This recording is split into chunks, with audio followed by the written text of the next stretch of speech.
Well, welcome everyone. I am so excited that you would be here with me tonight to talk about your book, Teach from Your Best Self.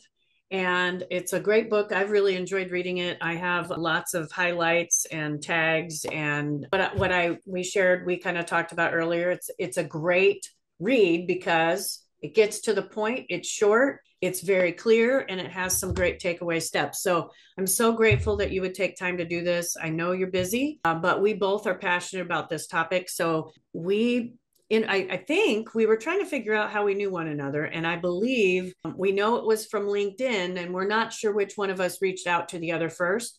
Doesn't matter.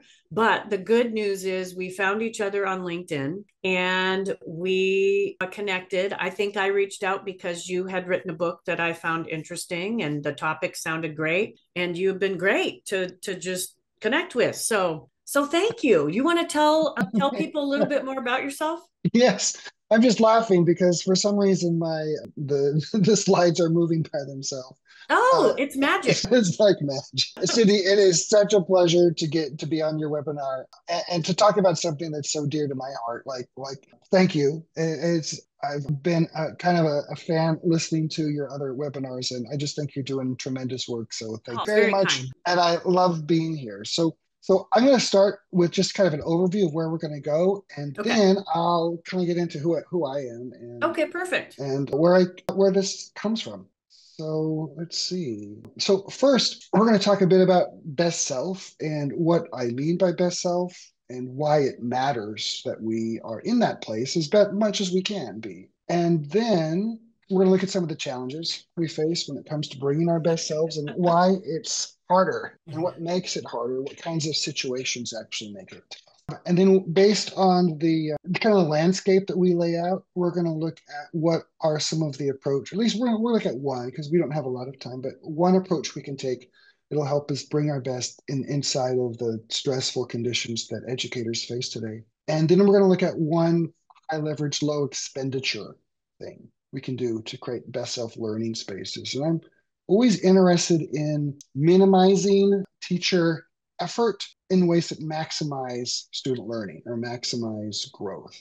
So And not because that's you're that's the lazy. plan. No, No, I'm actually not because you're lazy. smart. It's because it's really because we have to reckon with the fact that we are finite beings with a finite amount of time, energy, and attention.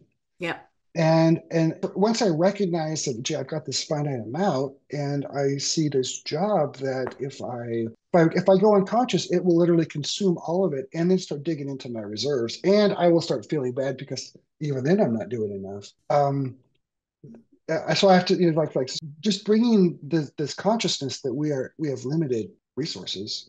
Yes. So how are we going to deploy those I to love it. get the maximum learning? I love it. So a bit about me. I have been an English teacher in high school, both public mainstream and public alternative Okay. for 24 years. Started in 1999. Congratulations. And That's a long time. it's a long time.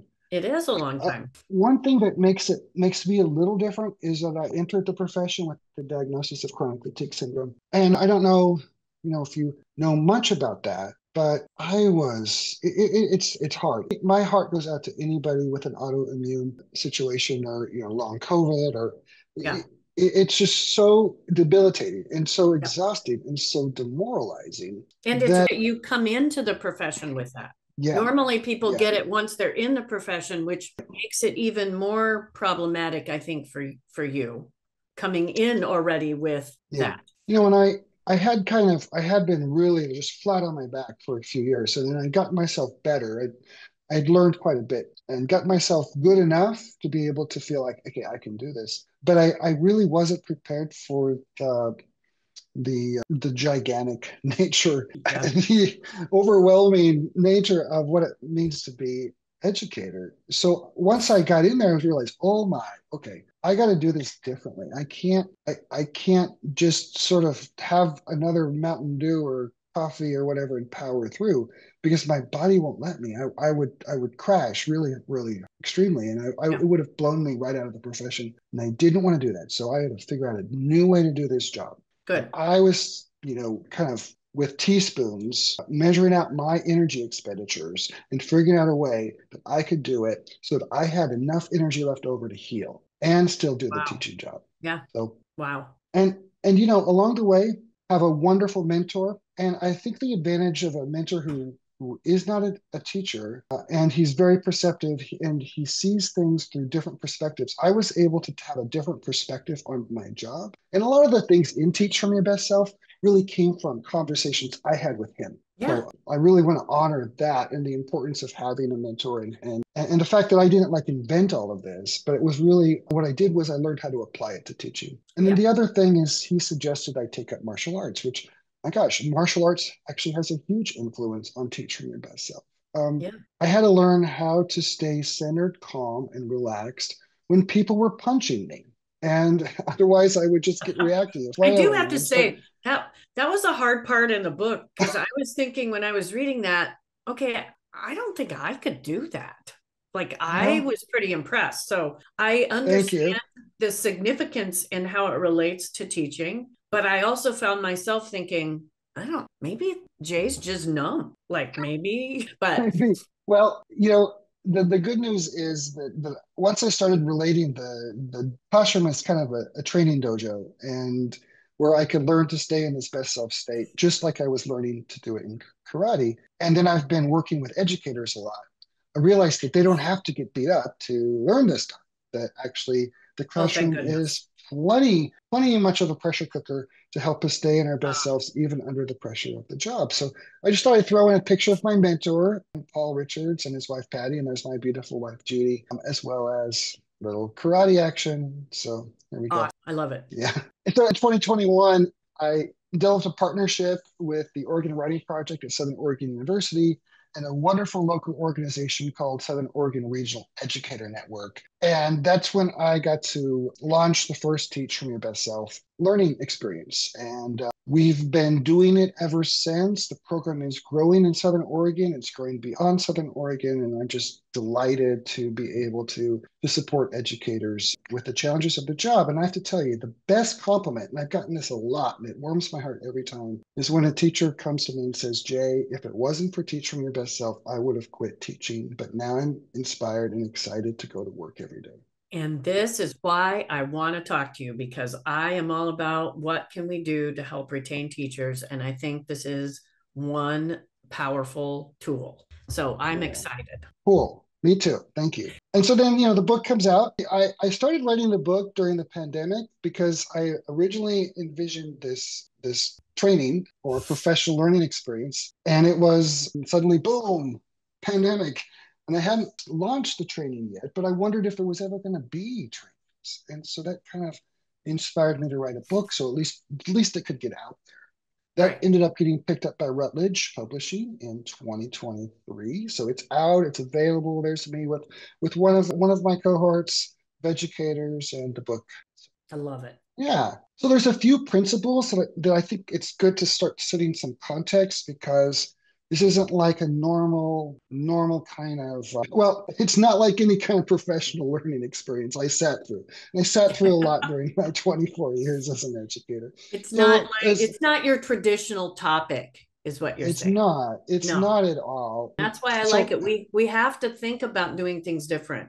We cannot keep doing. I am getting so frustrated with some of the ways I see so many schools doing so many incredible and innovative things, trying to just try to change and then I see some doing some of the same things over and over and literally expecting the results to change, but yet we would never have that same expectation of a teacher in the classroom. And that just blows my mind. Like, why are we doing this? And why aren't we measuring some of the outcomes that will matter on teacher retention? Anyway, so I'm excited to these are good principles that we need to hear about. here they are. A first Yeah. one is the beingness of the educator. In other words, the best selfness, how I show up, the version of myself that I bring actually matters more than what I do. And I don't need more to do. In fact, if I do less, it actually helps me bring this best self because I'm not so exhausted, overwhelmed, and frustrated.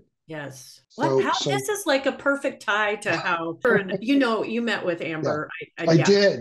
Amber, Yeah. last webinar last month, it's just amazing how this all works out. I mean, we did plan the sequence of these things, but I met Amber recently too. Just like the topics are all aligning. I love it. Yeah. And just that realization that, oh my gosh, when you stop evaluating people for the results, like not that student achievement doesn't matter, not that student learning Mhm. doesn't matter, but when you actually start paying attention to the educator first in that environment to make sure they're supported and they're able to bring their best selves, it completely changes what the dynamics and the outcome in a much healthier way. It does. And that Love leads us that. to the second principle, which is that actually it matters. So doing is important, but it needs to rest on sort of the ground of being. Mm-hmm. And actually, students learn more and engage more if I'm bringing my best self, even if I'm doing a mediocre lesson, but I'm engaged and passionate and present and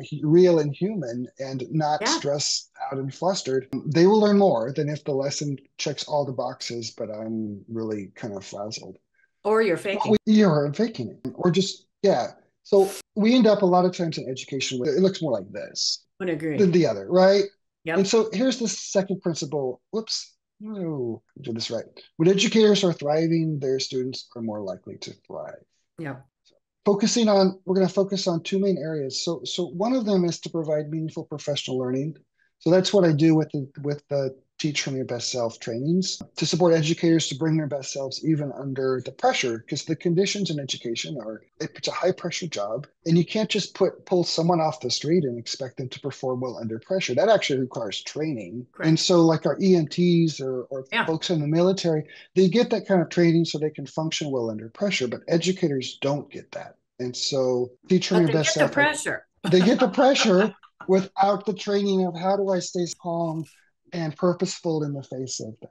Yeah. And then the other part, and this is dear to my heart, is having a voice in education from a perspective that the selves that the educators bring matters. And I see you doing this with your work, Cindy. I believe that all education policy decisions and any conversations we might have about education reform, they need to center how Mm. is this going to impact the educator? Because I don't think that's usually a part of the No, conversation. They I typically don't just say, "Oh, this is a good idea," and they end up adding it. And educators are getting worn down, and then they're wondering why it's not working. Well, it's not working because you've just exhausted your sort of the workforce. magic where education Yeah. is happening, and that's the educator. So we need to start bringing that into the conversation. How is this going to? So if we do this, how is this going to impact the educator? And And and is I it? would and I would even add that this is what this concept over this past year has radically changed the way I view decisions should be made and who should be centered first. Because I was part of the whole generation of receiving students first. Oh yeah, That's what me we were too. told. And now I'm realizing the damage that has caused. And of Hmm. course, we want students to benefit. And anyone who says otherwise probably isn't a great educator, right? Of course, that's why we're here. Yeah. But when we put students first and we neglect the teacher as the center, as the person who is interacting with students, we're making a huge mistake. And so I even built a little framework now because I was like, this, and I had somebody say, I think you messed up. I think you meant to put students in the center. And I was like, oh, no, actually, I didn't. And I'm so glad. Like, it's hard when you start something new, right? People think you're making a mistake. No, I was Yeah. intentionally putting the teacher there in the center. It's called the teacher center lead, or it was teacher focused leadership framework. Like we missed the point. And I love this. This is so important how it aligns to your So when I'm leading a training, this is unapologetically educator-centered professional learning experience. So I don't have any apologies about that. And I don't know, as even with this, there was something false about the student-centered learning because it was like, okay, teachers, you do student-centered learning. While we at the district are going to make institutionally centered decisions and then the teachers in the middle.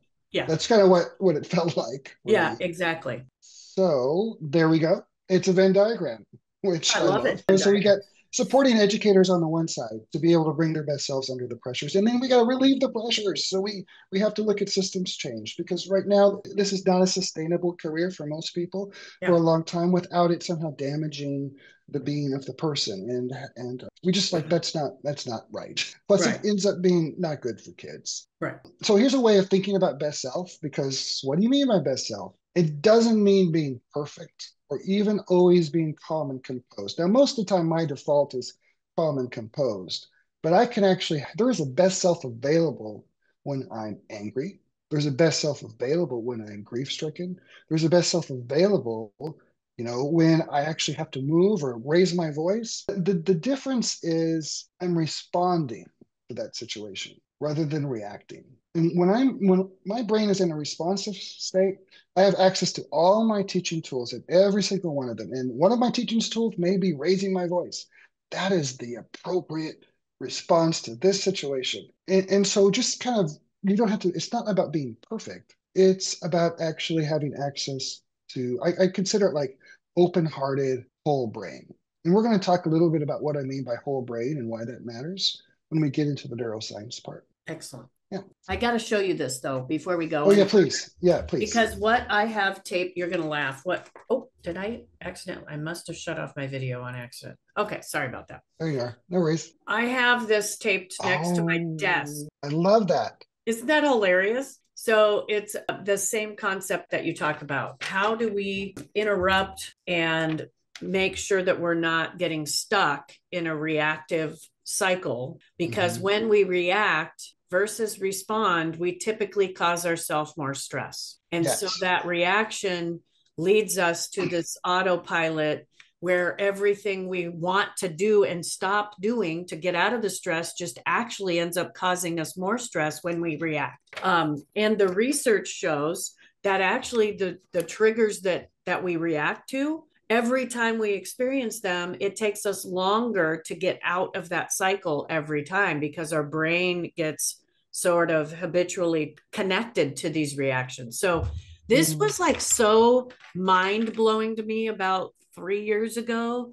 That's Mm-hmm. why I teach it to every adult in every environment that I'm in. I come up with a way of, so this is wonderful. This is why it's Mm. just so odd that we met and that this is part of the work you do because I didn't really know that when I reached out to you. So Well, yeah, and it's fun because you and I have both come to this sort of a lot of the same conclusions through different ways, and yet correct. the truth kind of is just the truth, and we can arrive at it a lot of different ways. And so, no, no, this is fun. My okay. This is actually the vision that came to my head when I realized that I could do this, because I didn't know how to talk about what I was doing in my classroom. I just knew I wasn't having discipline issues. I knew that I was thriving. I knew that teaching had become joyful for me. And it wasn't the case for a lot of my colleagues. And I said, Mhm.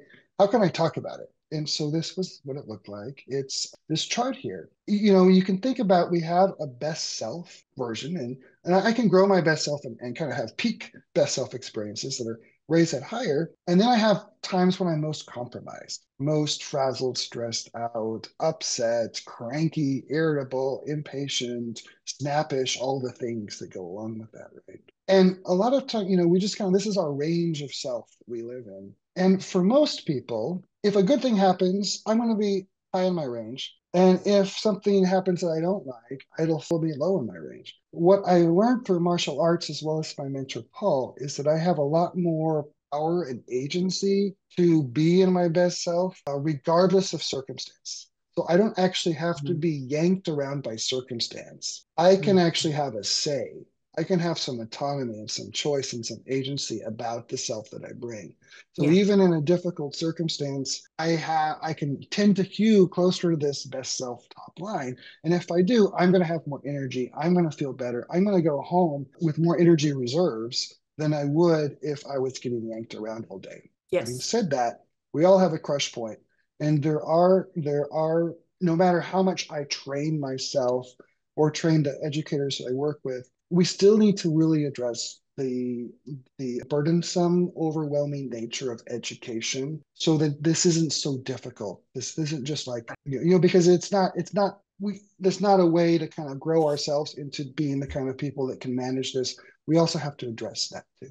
We do. And I believe that I do believe teaching's always had an element of stress, but I Mm-hmm. also believe there was a time when it wasn't like this. I mean, I remember my teachers, Yeah. some of them appearing, to just enjoy it. And they went home and they did things and they had a life and they had a family and it was a job. And we didn't have to manipulate people by trying to convince them that this was their calling so that they could sacrifice themselves somehow on the altar of education, which did not Mm-hmm. seem it's wrong. You know what I mean? Like this, Yeah. it's okay to call it a calling, but it's not okay to sacrifice yourself. We're not, Yeah. should not be required. And I kind of personally identify with the calling because Yeah.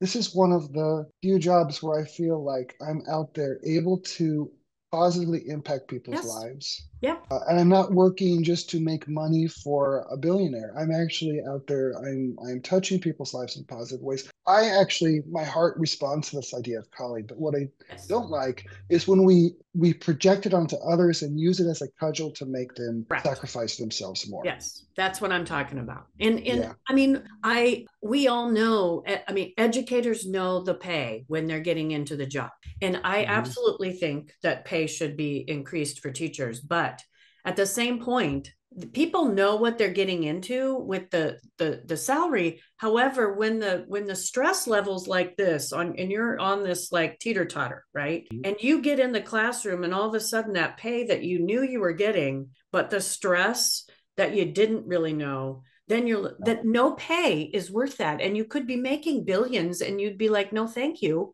because Right. there's nothing left to me. Yeah. Yeah. And so I believe this strongly. There's so many educators are so talented. They could be making Mm. lots of money doing lots of different things elsewhere. That they would choose this career knowing what it pays. What they don't know is the amount of stress. I don't think. Right. I don't think that's fair. You can't explain that to someone No, you can't. until you do it. Yeah. But they typically do have a heart for the job. They're not doing it because they weren't successful elsewhere. If they are, they don't last. I've met a few of those people in my time. They don't make it, and I'm glad, right? If you don't have a heart for kids, good, go somewhere else. Work in the bookstore. I don't care, but Something. yeah, do something. That's fine. But anyway, I agree. I think it's hard work because it is from the heart, but it doesn't have to be so hard. You inspire me to say something that I didn't include in this, but I hold dear to my heart, which is that it's important to know what we believe in or what we have faith in. And I think in education, there's this sense of having faith in teachers doing things, and there's faith Mm. in curriculum and Ah, technology and textbooks and all the stuff we invest all this money into. I have my faith in the genius, the resourcefulness, the creativity of educators when they're teaching from their best. If we just support yes, educators to be there and create a system that invites and inspires that, the education system would transform in a day. I And agree. I think that's the direction so that education can finally fulfill its promise of uplifting every single young person's life so that they can go out and fulfill their potential, whatever that may be. Yes, I agree. And So, no matter how much money we keep spending on new curriculum, it's not going to solve the problem. I mean, no, curriculum certainly can be a tool, but I mean, I helpful. started out without any of it. I mean, I was like, here you go. Here's the classroom, 27 kindergartners, you figure it out. So I apologize to all of those students, though I'm sure that they're horribly scarred after that experience, but we did the best we can. Actually, many of them are my friends now, so I must not have hurt them all too bad. So, just to kind of, yes, we are this is a service position. And so I got to have my attention. It's not about me. The whole purpose of it is for our students. And so the fact is that the version of the self that I bring is actually contagious to my students. So knowing that really actually helps Yeah. because if I can be in my best self, a learning brain, we're going to talk about the brain science in a minute. Because of mirror neurons, which are neurons that fire in mimicry of the people, almost sympathy of the people around us. If I'm in my best self, it's going to lead my students or maximize the chances that my students' brains are going to be in a learning open space. Number one, makes my job easier. Number two, though, it's starting to maximize student learning. Excellent. Okay. I like it. Yeah. So there you go. Makes helps them move in the direction of being able to thrive. So this is funny. That triangle you showed me. This I reminds me of know. that. I know, and I made that. Like I designed that just because there wasn't anything out there. That's so funny. I would like to see that more closely. It's hard to see in the tiny thumbnail I have of your face, but this actually I came up with in the shower. I was writing a book at the time and realized I needed a model or a symbol that sort of encapsulated all of what I was Yeah, doing. And this is it. And so you at the top you have the teacher and their best self. And then over here you've got students and their best selves, and you have the best self inspiring learning environment. This is a feedback loop. So anything I do that elevates one of the corners of this triangle automatically elevates the other two. So if I'm in my best self, it's going to tend to inspire my students to be in theirs. If I interact with students in ways that tend to evoke their best selves, my job is suddenly easier. It's easier for me to stay in my best self. And likewise, if I create a best self learning environment in my classroom, that helps me be in my best self, but it also helps my students. okay, What good. we I like see a it. lot of times in education is moving backwards. So you've got the teacher not in their best self, students not in their best self, so a chaotic learning environment, which Yeah. also feeds back on itself, unfortunately. Yes. Yeah. Yeah. So some things that yank us from our best selves. One of them is what I'm going to call stress reactivity, and we're Yeah. going to look at the brain in the next slide. And the other one is depleted mental and emotional bandwidth. So there's other things that can yank us, but just for time, I wanted to just focus on those two. And I think probably the viewers will relate to both of these. I agree. So when we there's a simplified version of our brain, and you see you've got the cortex. The neocortex is the part in the front, but the cortex is the most developed part of the brain. That's where we learn, strategize, create. And that needs to be available and accessible when I'm performing at my best, and also when I'm learning. The limbic system inside of that regulates emotion. It also regulates pain, pleasure. Inside of that, there's something called the amygdala that will, it's kind of like a watcher, and it's like, is this a threat or is this not a threat? And if it's a threat, if it senses threat, what it does is it starts pulling resources out of the Yep. learning brain into the survival brain so that I can do the job that I need to do to save my life, which is to fight, flee, or freeze. That's wonderful. My gosh, I'm so thankful that my great, great, great, great, greats way going way back had this, because it allows me to be here. But when I'm under, if I'm under a lot of stress, I tend to become, this amygdala gets heightened in its awareness. And a little thing can really tip me into fight, flee, or freeze. Or it could just be like this behavior that's off the charts that suddenly just throws me in. And next thing you know, I'm in fight, flee, or freeze. When I'm in there, I have a survival brain. All the survival brain knows how to do is react. It can't respond. Yep.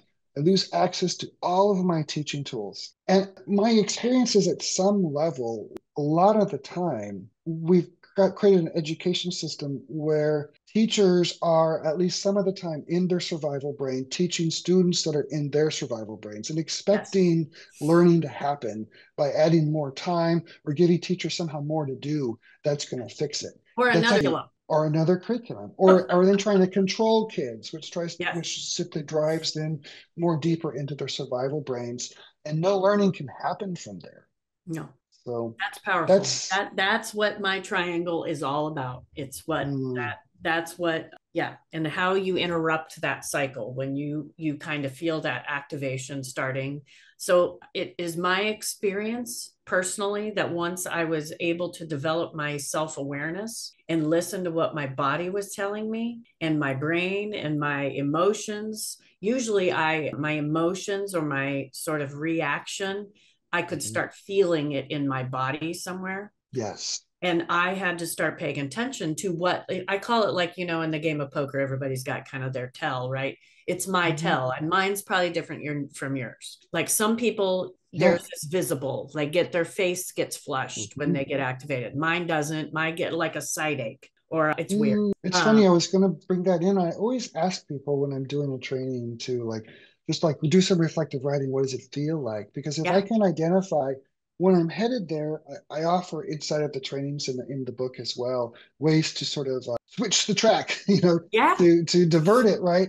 And Yep. and if I'm there, I can also, there's steps I can do to bring myself back to my best self as quickly as possible Yes. instead of acting on it. And if I Correct. act from this place, I often will do some harm, whether to myself or to others. Correct. So And that's I what I'm tend to talking feel like, about. Yeah. What do yeah, you, what's yours? like I Yours. feel it in my gut, and it'll be Okay. like this sick feeling in my solar plexus. I'll Okay. also my brain will start spinning. My cheeks will sometimes get flushed. Okay. They'll feel like this agitation inside of me, like all the particles in me are like wanting to kind of Yes. have some release somehow. Yeah. So You're yeah, getting ready to, your limbic system in your is getting you ready to run yeah, run or and fight. slowing down your digestion. Like Hmm. literally, yep. So when we're in chronically in this state, it does. People have digestive Yep. issues. They have all kinds of health issues. I tell you that this, because I was this kind of kid that was always pushing myself, always stressed, never felt like whatever I was doing was enough. That was because of my background and the trauma that went along with that. But it actually is part of what drove me to chronic fatigue, is being in this Yeah. state so Yep. much, and it's just not good for us. It So is not. And I came at it the same way most people do. Like hitting a brick wall. Most people don't like come at this thinking these they might pay attention to it and like, oh, I'm kind of aware, but until it happens to you and you actually realize the damage, then you're like, oh, mhm. that's what my body was trying to tell me. Like, I think a lot of people lack a lot of self-awareness. And if we could even increase that just slightly, the world would be so much better. Oh my Mhm. goodness, would it be good? So this is such an important process to understand. I think we do see that a lot. We're seeing teachers and educators, but the whole education system just stuck in that sort of survival process Mhm. and reaction, reaction, reaction. And that isn't. It's like trying to teach kids without having any food in their stomach, right? It's like not gonna happen. Yeah, in the classroom, my experience of every single day was trying to race to try to Yeah, get almost as much done as what was required to get done. It was never enough. I was always like behind, and that's kind of the stressful it is feeling of stressful. too much to do and not enough time to do it in. And even if, in having relatively chill students in a relatively healthy school environment, that is still there. And if you add on behaviors and you add on some kind of toxic stress just sort of Yeah, flowing through the school, that just makes the job like practically unbearable if I don't know how to have some agency with my own stress reactivity. correct. And I'm not in my best self when I'm losing my learning brain. I can't be. It's Correct. it's for something else. Yes. And so, this survival brain really can't tell the difference between something like this and something like this. We, Both we problematic, but I, in the one instance, life is actually on the line. In the yeah, other, exactly. it's like, well, maybe my self-image as an educator trying to do a good job, but it experiences the same threat because it's Yep. blind in there. And Yep. so I will react in, the same way in either case if I don't have some way of kind of intervening in myself. Yep. So we just talked about this, so we can move on. So the other one is bandwidth. And I think about this is kind of related to I only have so much time, energy, and attention, but I also only have so much mental bandwidth and so Yep. much emotional bandwidth. And the job just consumes it all. And so I need to be aware of the fact that when I'm out and I have to replenish myself. Also when it's kind of getting depleted, I'm going to be much more prone for stress reactions. So I know probably some of the educators watching this realize, they have much more capacity in September than they do in February. They may notice that in the mornings this can happen and they can roll with it. But if the same thing happens next period, after lunch, Mhm. it's way more activating. It's because of this bandwidth idea. Yeah. So, we have less efficacy, we have less resilience when our bandwidth is low. And so it's really kind of good to be aware because I think this job is such a big bandwidth consumer and then emotionally as well, because students are Yeah. bringing issues, problems from their own life into us that we need to address to help them get into their learning brain. And all this takes a toll. So this is just a list, and I'm not going to read it all, but you're welcome to comment on any that jumps out to you. There's just a lot of things that are in the job that make it harder for Yes. us to have this ample bandwidth where it becomes easy for me to bring my best self. Yep. And some of them are happening outside of school. Some of them are just happening as part of the job. Just, being aware that I also have to do my laundry and I have to do groceries and feed myself and keep my house clean. That takes bandwidth. And I have, Yes. all of these students, and I have these papers to grade, and I have, I did want to say that some of, when we look at the issues around equity, for instance, there are some folks that have extra bandwidth being taken up by things like racism or sexism or homophobia, transphobia, microaggressions, poverty, bullying, those kinds of things. If a student has that experience, they actually have less bandwidth to learn. And that's on top of the stuff that all the other students are also facing as well. And that's also true of educators. Absolutely. And we were just talking about this before we started about, there's a lot going on to public schools, to students, to families right now within the national, level. And it's Yeah. just a lot. It's a lot that takes away from the bandwidth. And so I have a lot of compassion and empathy. And I don't, sometimes we feel like, gosh, I just don't know how to help. So we want to say here that, there are people, I think, in the community that want to help Mhm. and that understand that there's this bandwidth issue going on. And it's almost too much to navigate. It's hard. So Yeah. So we're going to look at some solutions because we need them. as challenging as it is to sit and look at, okay, here's what's pitted against us. I think it's really important that we take a kind of hard look at what we're up against, so that the solutions we come up with are actually viable ones that can lead to real change. So what we can do, three approaches inside of I love the it. Teach from Your Best Self model. And one of them is I got to learn how to conserve my own expenditure of time, energy, and attention. So there's this, as a martial artist, like things like the history of martial arts and ninja, and it just appeals to me. And there's this ninja term that was kind of ninja were these Japanese, they weren't samurai, they were more like guerrilla warriors. They would sneak behind enemy lines and do assassinations or be spies. They would do the things that the ninjas or the samurai really couldn't do, because they had to have this image as an honorable samurai. Um, but the ninja had this principle they called it was in Shintonkai, which means minimum effort, maximum impact. So they were always looking for ways to minimize their own expenditure of time, energy, attention to achieve a maximal impact. And I kind of think that's where we are as educators right now. And remembering a lot of the ninja were female as well. And so they didn't have the body mass. And so they were looking for high leverage things that they could do to achieve their result. Another approach we talk about is intervening inside of our own reactive process. So I can derail my own once I realize that I'm headed for a stress reaction or hurt spot reaction, which you'll have to read the book if you want to learn more about that, or just like this depletion that's happening, usually because of then something sets me off stress wise. I can intervene in myself in a way to Mm-hmm. keep my best self, or if I do lose it, and we all will from time to time, I can recover it as quickly as possible.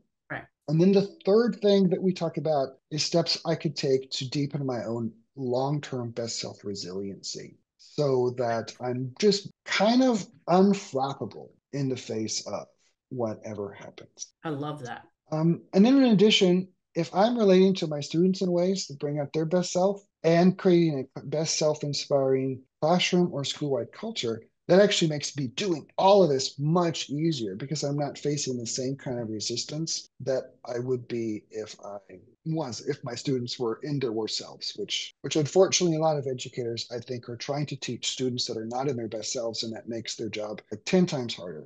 Correct. And you did work at an alternative I setting. did. I And did. so And you had students needing to learn these same skills. yeah, absolutely. Yeah. These were the students that society would consider, the troublemakers. These were the students that had blown out at all of the major mainstream schools in the area. These were the kids that if you're going to have a hard time with, they were the ones. They weren't afraid to tell you to F. They weren't afraid Mm-hmm. to start swinging. They weren't afraid to flip a desk. They Yep. weren't afraid to come to school stoned. There was no guardrails. And so how to engage this population of kids. And I have to tell you, I loved I've loved working with those kids, and they loved me. And it was just like they just didn't want to mess with me. It was it was just really sweet. And to have students come in, Schroeder, we love your class. The vibe is so chill. We love it in here. And that kind of space can help if a student's Yep. experience trauma or poverty or just disadvantages in their background that have kind of gotten their brain more geared for survival. Yep. It can start to heal and build new neural pathways if we create an environment that's safe, where they know that they belong, where they feel welcome, and Yep. that has a sense of best self community. So it I was think fun for I me to must I create must that. be an alternative school teacher attractor because I met some of the most amazing, I think they're my people. Yeah. And I think part of it is that I am also, I know I remember students that were like that with me. They connected with me, and I also didn't take a lot of their crap. You know Yeah. what I mean? Like they would try things and I Exactly. would like, oh no, no, we're not No, no, doing no, that. no. And then I was just telling my daughter a story about how I had a student, I was 8.5 months pregnant with her. Student was very Hmm. violent, was going to throw a desk. And I was like, oh no. And it wasn't me like fear, run away. It was me like, no, like stop Yeah. and approach. And the student waited for me after school. And I thought, oh great, here we go again. Like this is, here we Mhm. go. And he apologized and said, oh my Yeah. gosh, I'm so sorry, I won't do that again. And I'm like, and I didn't let him off. Oh, you're darn right you're not going to do that again.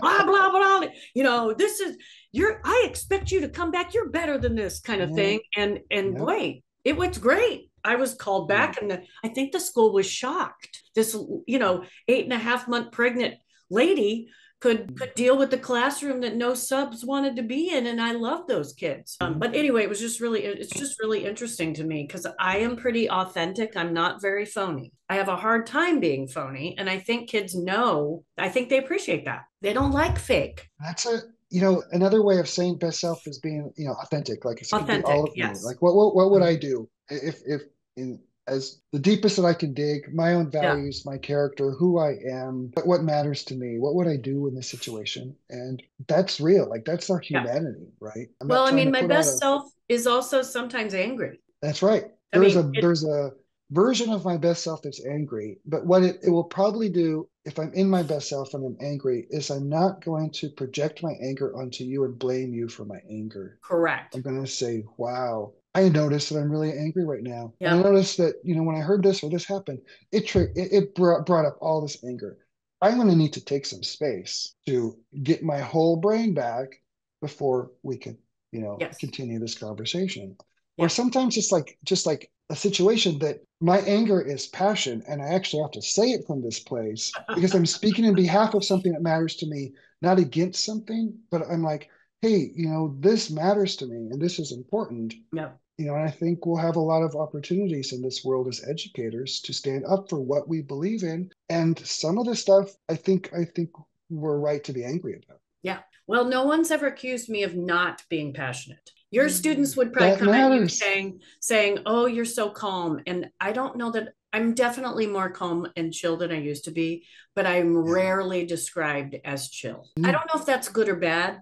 I'm kind of on the energetic side of the spectrum, but it doesn't mean I can't be calm within that energy. I that my goal is to have good energy, not chaos, right? There So, is a best self version of all of us inside of who we are and inside of yeah. whatever the emotional tenor that the situation brings up. Yeah. So I wanted to talk about this like this. So this is one tool that I offer inside of trainings, and it's in the book as well, to help us stay in my best self in the face of just pretty stressful, overall, overwhelming conditions. And it's spheres of control and influence, which anybody that's read like some Stephen Covey's Seven Habits, that you remember those circles, right? The circle of influence and all that. I take a little different approach to it, but I really like that as a foundational piece. So first, we need some definitions. Control means I can directly make something happen if I choose to have a sip of tea. That is within my control to do it. I can do it every time. I can tell you I'm going to do it, and I can do it. Control. Influence means I have a vote. I have a say. In some things, I have a small say. In other things, pretty significant say. And then the other thing to talk about with influence that I've never heard anyone else mention is things in our sphere of influence exist inside of a range. So, right, it's so, as an educator, if if I'm aware, this is actually in my sphere of influence, but it's like way out. I only have a tiny amount of influence. And I Yeah. did vote in the last election, but I had a very tiny amount of influence there. I might Yes. not want to exert a huge amount of my time, energy, and attention there Mm, because it's a finite amount. I'm going to put it where I've got a lot of influence, maybe because I have to be strategic at that's a Shinton great time. point. So it might be like comparing your vote at a national level versus a local, right? Exactly. I mean, I'm Yeah. still going to vote, Right. but You where have a little if bit I'm more power locally because you've got a smaller group of people, around, mhm, and your vote counts more. I like yeah. that. I don't So if really we hear that a lot explained about yeah, considering the range of influence in how you operate your and focus your energy. there's stuff that happens with my students that I don't have a lot of influence over. I don't have a lot Yeah. of influence. But I have a little bit. Like maybe if I say, hey, make sure you get a good breakfast in the morning, that's a pretty small amount of influence, really. But I do have a lot of influence about the space that I create in my classroom while they're there. I have much more Right. influence there than I Yeah. do of whether or not they had breakfast. Yeah. So I do things under my control in order to exert influence. I say and I act, and that leads to influence. And growing my skills and capacities means I'm expanding my spheres of control and influence. So here we go. It looks like this: sphere of control, influence, sphere of influence, and you can see it's kind of graduated. The less and less and less influence going to the outside until you get to what I'm powerless over. You could maybe call that as areas of concern. I have a lot of areas of concern, but I have no influence whatsoever in any kind of outcome with those. And so I got to be aware of that too, because I can very easily expend time, energy, and attention worrying about, stressing over things that I don't have any power. And so if I do that, then I have less for the things that I actually have influence in regard to. I feel You like want I feel like this webinar is directed just for me today, Jay. It well, really maybe I think you're did the only you one on right did now. you mean that somehow like, oh, I think maybe Cindy needs this today. No, I think a lot of us do, and I think this is really powerful reminder, even just reminders. Like these might be things we all know, but sometimes we need to hear it again and again. Like, hey, there's a lot of things we're concerned about, but pick some things you can control that you You have some know, control over. this is just, I think this is a good model and also grace and space for our humanity because, I don't want to get down on myself because I did wake up worrying in the middle of the night about something that I have no influence or control over and it kept me up Right. for 2 hours. It's like, well, okay, bless you. We're human You're right. and We are human. this Yeah. happens and we can kind of catch ourselves and kind of laugh at ourselves and say, well, that's really not where I want to put my attention because I have this one life and I want to do something good with it. And I believe that drives Yeah. educators is wanting to do something good. I And so agree. I have to start becoming strategic I love it. to be effective there. Now, question: what do you think, Cindy? Where does student learning go in this diagram? Where does student learning go? Yeah, is What it inside, spirit? like Is what it in we the? as students learn? Nope. Whether or Oh, not they learn. oh, whether or not they learn. I think Whether that's or not they out learn. of our control. Yes, I would agree. It's in our sphere of influence, right? Yeah. Yeah. Now that matters because a lot of times in education we're kind of told that we should have control over things that we actually only have influence over. So And I if have to say, I literally, if you look, that is the section of the book that I highlighted was this. I loved the story about how it was so obvious, but it was like, oh my gosh, we do this all the time. And it was a perfect story about attendance numbers. Tell that yes, right. story. Tell the story Well, because it's perfect. so in Like, the alternative school I was at, we were trying to get our act together around attendance, and students were just not coming to class at the levels we wanted them to, or we expected them right, to, or we thought they should come to school.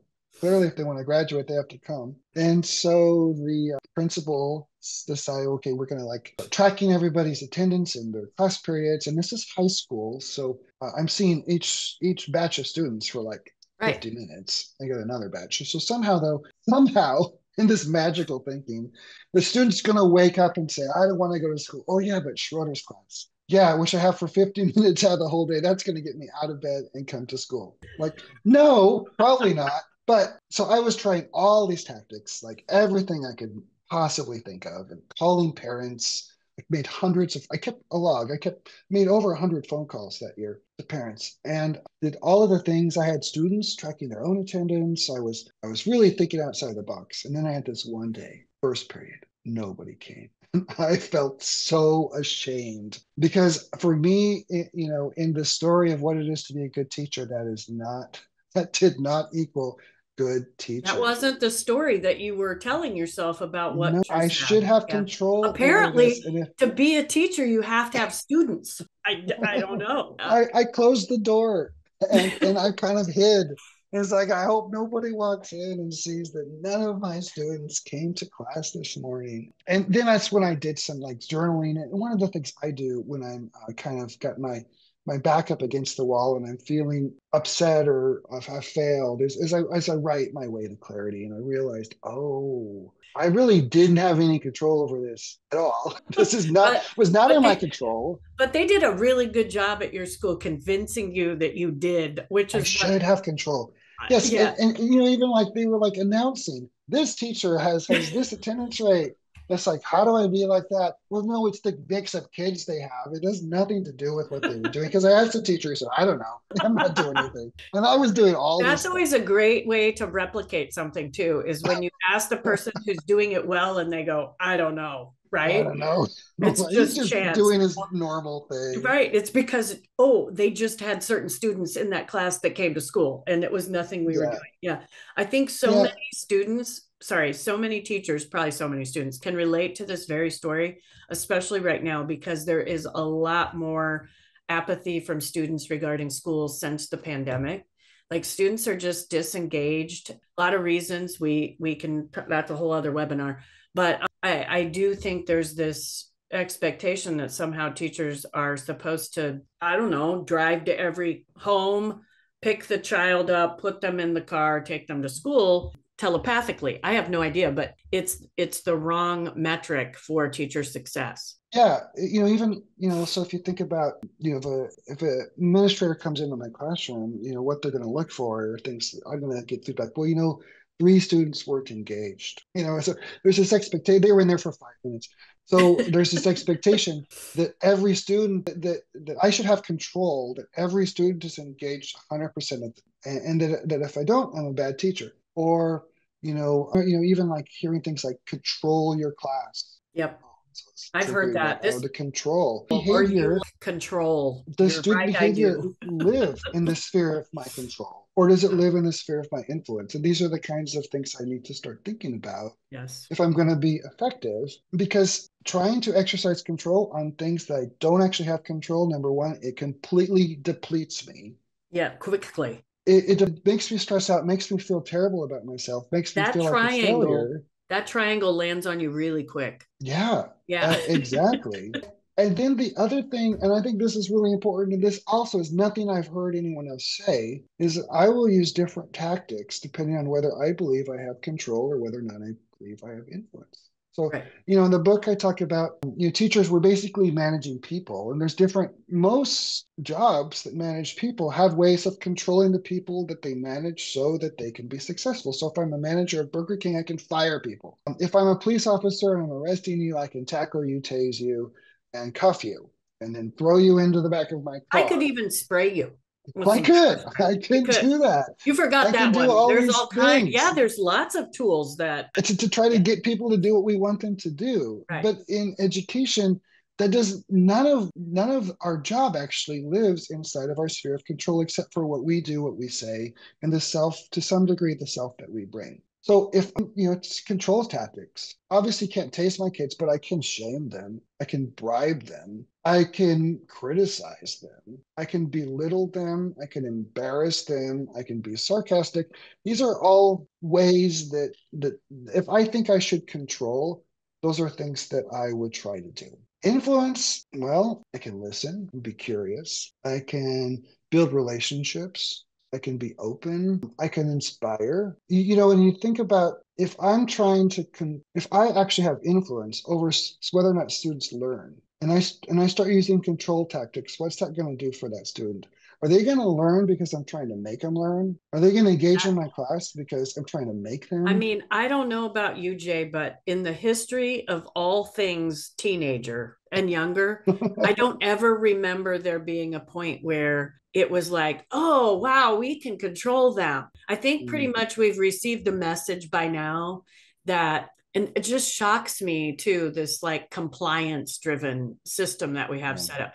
So going back to my student with the big chair that was going to throw the chair, right? I couldn't Hmm. stop. There was no way an eight No. and a half month pregnant little me was going to stop this very large young man from throwing the chair. But my point was, I think the afterwards when I confronted him, it was setting the expectations and my influence of, hey, I know you're better than this. I expect better. I was kind of heading that motivation level. Like, I believe in what you can do. You Hmm. forget all these other people. I don't know who you've had. I don't know about that. And that might have been really bad.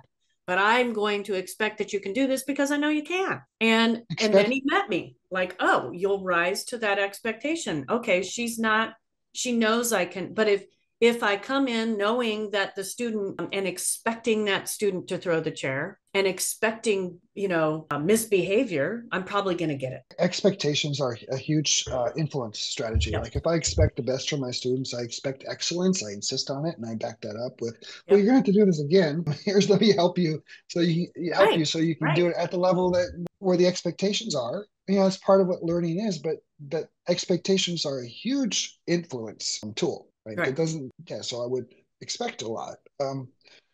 Now, Also, what one, sorry to interrupt, but I did no, like you're in the fine. book, you did have pretty solid expectations and consequences for students. Yeah. Yeah, it wasn't like a free for all. Like when No, nothing good happens in a free for all Okay, in and I terms of want to be clear learning. because I think what I hear from teachers a lot is that they are struggling with this sort of situation where they know they don't have control. They recognize it, Mm, but they also aren't provided with an environment where they feel supported that there are consequences when things aren't when expectations aren't met, yeah, and yeah. that's been really struggling. I think the reality of, like, I hear a lot of, there's not consistent consequences, there's not any consequences. I hear that a lot. Mm, They leave the classroom and 5 minutes later I'm not even mentally prepared and they're back, and I hear that a lot. Like, I have to, it's that getting them back to their best selves. They're mm. not back there. And I think it's okay to say, like, I'm not ready. Like, I got to get ready. Oh, I'm so glad you said that because if I realize that I don't have control, then I got to lean heavy into Yeah. when I was in the classroom on a good day, you would say like, "Oh my gosh," and teachers have said this. Well, kids just don't act up for you. It's like you would see like the students are just they're not acting out. As if it's because of something about me. It's like no, it's because I am using influence and I'm wielding influence to such a degree that it looks like I have control. But the truth is, I'm like pulling out all the influence Yeah. techniques that I possibly have. I And these love students just don't want to mess with me No, and I love because they this care story about me. I love this story that you told about the, because I'm really fascinated about this sense of control and how you can respect students having control at the same time of you maintaining some semblance of influence, right? Or Mhm. the appearance of control within a classroom. Whether or not you have it is one thing, but how you use the story of the student coming in saying, I don't want to do anything, I don't feel like it, and you were like, okay, and you went with it. Like, they weren't, and you just said okay, and you gave them something to do that essentially got them back, not doing anything, but back into your area of influence within preparing them to learn by Yeah. give Yeah. almost giving up control. Yeah, well, I recognize I don't have control, and if a student, Yeah. is gonna want to not learn it as long as they're not messing with my class. So that's where I would draw the line. If they're Correct. messing with other people's ability to learn, we have a problem. If you're not messing with other people's ability to learn, we're gonna have a conversation because I want to help you be successful, but what do you want to do? Because I don't know that sitting in my classroom and not doing anything is helping you on your road to whatever it is you want to do with your life. Right. Right. So let's have this conversation and see how I can be your ally because that's why I'm here, and I will be your ally. And if you tell me, Mr. Schroeder, I want to drop out as soon as I'm old enough to drop out, and I've rarely had a student tell me that, I'd say, well, let's see if there's a way we can use this time then between now and when you drop out, so that it's useful for you with what you want to do after you leave here. and I will help you with that. It's not, it's like I don't have a dog in this fight. I want to support you. And I have ideas of where I think it will be better if you graduate, and I can even verbalize that, but it is not in my sphere of control. So Yep. once a person, once a teenager especially makes a decision like that, I'm gonna say, well, okay, I'm gonna back you. Because then I'm maintaining the relationship where, and that is where I have the most Mm. influence. If I have a So, deep and profound trusting relationship, that student's going to listen to me.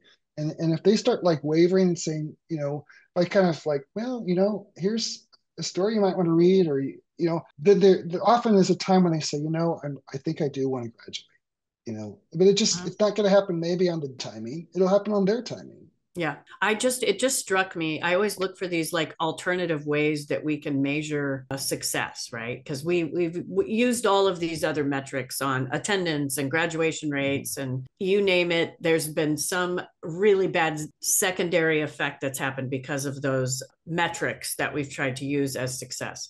And I am absolutely here to say that graduation matters, right? I wouldn't be in this Mhm. profession if I didn't want students to ultimately graduate anyway. But thinking about like, is there a way to measure the relationship first? If we prioritize the relationships in the classroom first as the measure of success, the graduation rates, in my opinion, would take care of themselves. It wouldn't even be a factor. Yeah, it's true because that's like our secret. It's our secret lever. Students will. So here's students don't come into my classroom with this like driving passion to learn literature and writing. They Right. just like that's not how they come. They're there, and if the relationship is trusting and real and profound, they're going to just do it because we have this relationship and we're Yeah. doing this thing together. And then in time, they might start loving it. But Correct. but but they will do things for me. I've had students, oh my gosh, Schroeder, I've never written so much. They will do things for me that they just have never done before, and it's partly because I'm leaning on this sphere of influence, Yeah, I love it. and In it's relationship. actually propelling them to greater achievement than what they would ever think they do. And I also Yeah. believe in them, and I expect this of them. And they could say, "Wow, Schroeder believes in me. Okay, well then maybe I can do it." Because they trust Yeah, me. right. And I Yeah, think we've missed the point when we just sit there with these arbitrary metrics and say, oh yeah, this tells the story of the school. Well, it might tell a story. I'm not sure it tells the story we need to be telling, but it's interesting. That's an interesting concept. yeah. So I just put this in because I know personally when I feel like someone's trying to control me, I want to push back. And so just a good reminder that our students are probably feeling the same way. Mm, This is kind of where I that's go. If someone's trying to perfect. control me, Yep. and I think as educators, we have this feeling sometimes that we're, Oh, all the time. people are trying to Yeah. control us, and we just dig in. And Yep. it's knee jerk. It's normal. It's human. So remembering this, and when I see my students dig in and say, "Oh well, I would do the same." Let me try another approach here. Yep. So this is the last slide on the influence and control. It's just I just want people to be aware that it's not like I only have so much and it's static because it's going to vary, day to day, what the student, if the students, the mindset that they came into the classroom with, timing for sure makes a big difference.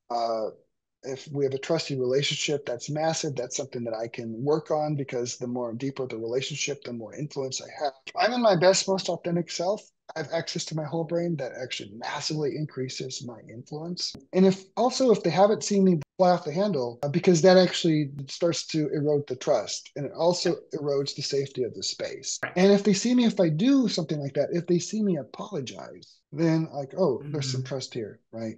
And I yep. always had a rule that if I ever embarrassed a student, even if, I thought I was being fine, but the student was like, no, no, Schroeder, that I felt put down. I'm going to apologize 100% of the time. And if I do it in front of other students, I'm going to apologize publicly.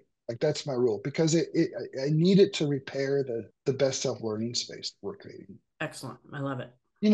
Teachable moments in which the cosmos has aligned in such a way that some particular subject matter or some particular conversation is suddenly freighted with significance and meaning I have to take advantage of that, even if it's not in my curriculum. As Wait, but what about the pacing guide? Yeah, yeah, exactly. I was going to say that. As teachers are kind of getting their hands tied behind their back when they're told that, well, it's 2:30 and therefore, you're doing this math level.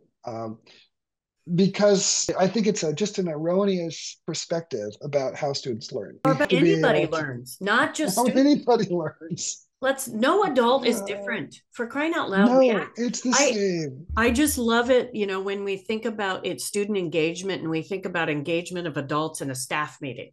If we had to I know. tell, like if we were held, if those evaluating teachers were held to the same standard of engagement, Mhm. for example, oh my gosh, the world would be turned so quickly, wouldn't it? Oh, you guys get me going on this stuff. I've said in Oh, so many staff meetings, here's all the ways to engage students and how you should be engaging all these students all the time in the most engaging way possible. That we're just all sitting there pissed and feeling like we're being most are controlled and angry. micromanaged. Yes, Yeah, or just be like this or most of like, the mules sit down right away. They sit down. I've watched them because it's I've like, been. well, at least try to model what you want us to do as you're telling us to do it. Yeah, Like, exactly. I love it. so let me ask you a question because I don't know what time it is. I'm loving this conversation. I have a feeling we're probably going longer than you'd scheduled for. So what should we do this piece? This piece is really about how I can help evoke the best in my students and start creating learning I environments and spaces that bring out the best in I'm everybody. fine. Let's keep going as long as Okay. you're okay. We'll I'm keep so going. good. This Let's is keep this going. is this is fun for me. I kind of live for this. What a nerd.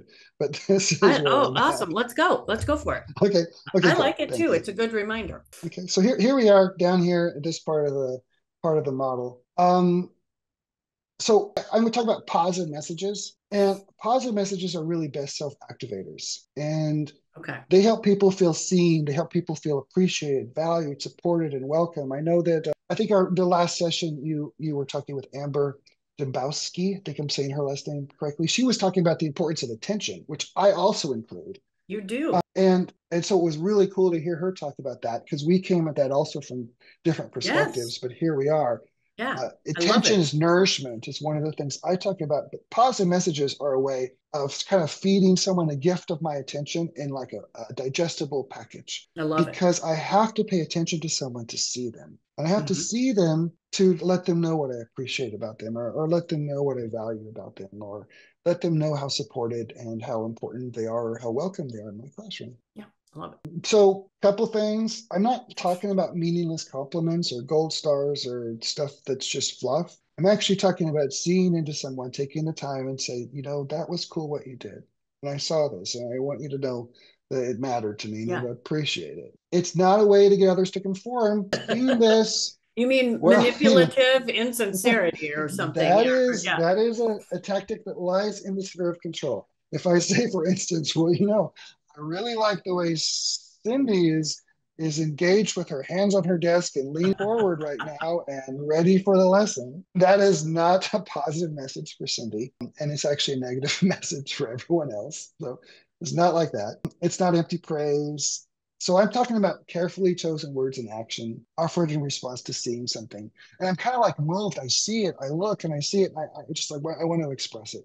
It's doesn't cost me anything to do. So and it creates this really sweet environment that tends to activate the best in the people around me.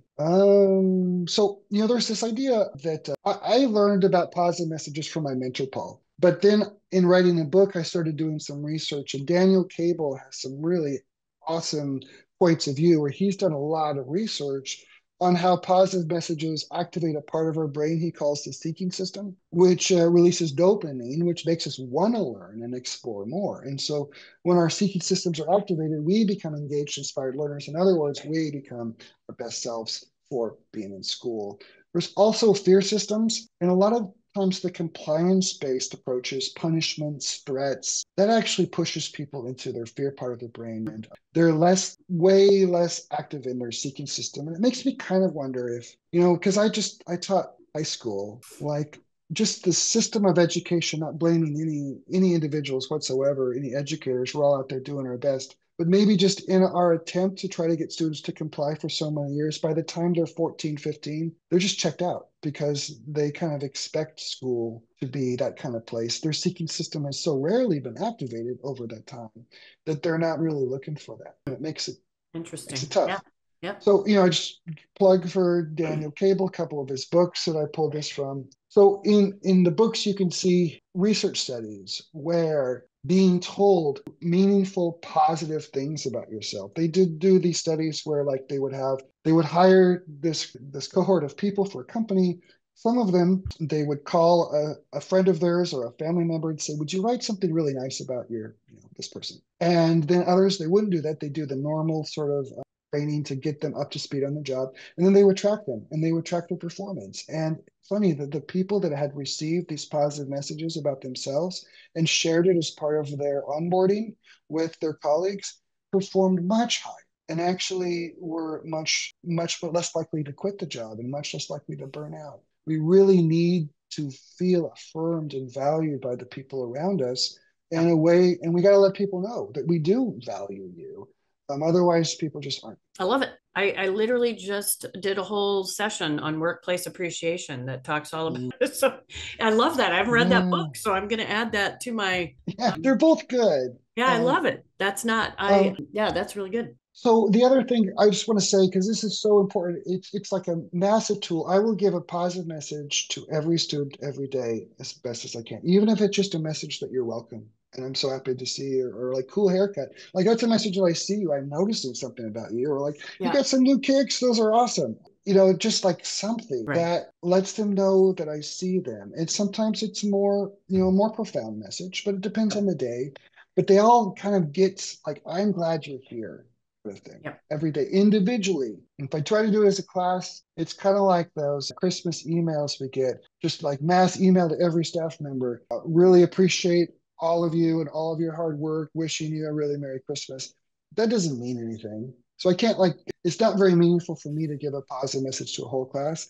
Individually matters though. If Yep. a if a Great. if a person I'm working for comes to me and says, Jay, I really appreciated the effort that you've put in to try to create this wonderful class experience for all of your students. And I know you spent extra time working on these lesson plans, and the students value it. They're learning. I just want you to know that you really matter here and you're an important part of the team. If they say that individually to me, I will walk through fire, you know, Yeah. right? It just Right. matters. It does matter. So, And not always, and I would add, I think with the significance of burnout and the how that what happens to you when you've reached that, because I've experienced it. When you can't see the positive things in your students because you're burned out, it's a big message that there's something seriously wrong, and it will impact not just your obviously student learning, but your physical health. mhm. And we have a lot of teachers that I think are to that level where it's virtually impossible for them to even recognize some of the gifts their students bring in every day. And that, to me, that's really problematic. And and I'm not blaming them. Yeah. We have to help. Yeah. So this is so glad you're saying that because when I do this, when I have more time, we have like me being aware that positive messages is a best self activator that's going to tend to activate the best in my students. And when I Yeah, say it's not 100% of the time, like it's not in my sphere of control, but my influence and maximizing the chances that students are going to relate to me yeah, from their best self more of the time, right? So it's one way to create a best self learning space, but likewise, teachers need educators yeah, need positive messages. yep, And I think one of the factors that leads towards burnout is number one, we're not getting positive messages about what we do. If you and I are working in the same building, we don't even know what each other's doing. And lots of times when our admin comes in, it's supposed to evaluate us, not to tell us all the cool things we're doing. Students shouldn't be message sources. It just creates entangling issues. And maybe the only messages I'm getting are negative ones. yep, Society is now pretty rife with negative messages about educators. And parents are kind of mistrustful, some of them, of what we do. And so it's easy to just feel like all I'm getting is negative. yeah, And I'm doing this heroic thing every day yep, inside a very challenging and stressful situation. It's not sustainable Yep. until we can create cultures inside of schools that positive messages are just a part of what we do. Yep. So I just want to say, Cindy, most people after 25 years in education would be retired and they would be relaxing and well deserved. And Yeah. here you are doing these webinars, doing this consulting work, supporting educator retention. And I don't think you're making much money with this webinar. It's Oh, I'm like getting now, millions off of this. This and is this is gonna go viral. and We're this getting is gonna, besides the conversation, I mean, you read my book ahead of time and you're gonna do the editing. So I just want to say I so appreciate you. You're like a warrior and a model and an Aw. inspiration. And I just want to thank you for being you and for continuing to engage in the fight because we just need more people like you. And so I want to thank you for that. Oh, thank you. That's very touching. I appreciate it. And thank you for being willing to do this, knowing that we're gonna make millions someday off this, Jay. It's gonna no. Anyway. I'm not here for the millions, but I know I'm you not know, either. And actually, I actually know what the research shows us about what brings happiness. And I hate to break it to you, Jay, but it's not usually money. So it's not. There's a yeah, lot of miserable billionaires right now, and I I think we just continue to saw try to them strive for recently. more. Yeah, we saw them all together at an occasion recently too. Anyway, Okay. So, okay. anyways, I just wanted to give you that positive message, Thank you. and like, could you do you mind just saying did it matter to you? Like, Oh yeah, it was did. it? And you even gave it to me before I did the webinar. I got a nice email from you about how I do. My eyes are watering. I am so sorry. It's It's very fine. dry in here, so it's just like all Yeah. constant. Anyway, and I told my daughter, I'm like, this was so nice. Look at this. He sent me this nice compliment, and so thank you for that. You are so welcome. It's one of the things I think we can do for each other as Right. and I can't expect, you can't control if my administrator is giving me positive Yeah. messages, but I can give Yeah. them to my colleagues. I can have, we could set up in part of our morning department meeting or Yeah. whatever. Let's just start with going around and, what do we want to appreciate about each other right now? Or what Yeah, do we and want, what do we what see we that don't to this? do, because I have been scarred in the past by people saying kudos. So Mhm. please, for the Well, love it's, of all things holy, do not call them kudos and do not give people credit for simply doing their job. Like, oh my gosh, please elevate the conversation higher than that. So, like, yeah, oh it my can't be gosh, gimmicky. yeah, go ahead. Sorry. No, it can't be gimmicky. It's got to be No, like, because I actually am taking the time to pay attention to you, correct. to Amber's point, and see something that I Yeah. appreciate. It takes a moment. I gotta like actually Yep. look, and I actually have to be curious. What is it I want to appreciate about Cindy right now? Yep. And then let myself put the words out and express it. Love it. So, in conclusion, bringing our best selves will make our lives better. It'll also maximize student learning. We can develop capacities, there's approaches and strategies we can take and skills we can develop to consistently bring our best selves no matter the challenges we face. We can also interact with each other in ways that tend to activate one another's best selves. And please reach out. Like, there's my email. So you can reach out and anytime if you got questions, comments, find me on LinkedIn. That's where Cindy and I met. So I meet a lot of cool people on LinkedIn. A lot of cool people. Yeah, wonderful. Hmm. Well, thank you so much. This has been just fabulous. This is a great book that one of the things I love about it, in addition to the reflection questions, plus, as someone who's writing their own book, you do want to look at like, oh, how's the structure? How's it set up? What is he? But I love that you have not just a mix of some personal stories that make it real, like you've lived this, you've done it, but Hmm. also strategies are this could be a philosophical type topic, but in the book you actually give concrete things that people can do, because this is a tough, I think that it is an important message, but it can be a difficult message for people to understand. And so having some concrete examples really helps, especially around the area of student behavior and this element of control. Hmm. I'm fascinated by this because it's not something I learned early on until I had to learn it. Like, you know what I mean? Where you're like, wait, something is definitely wrong here. Like, oh, wait a minute.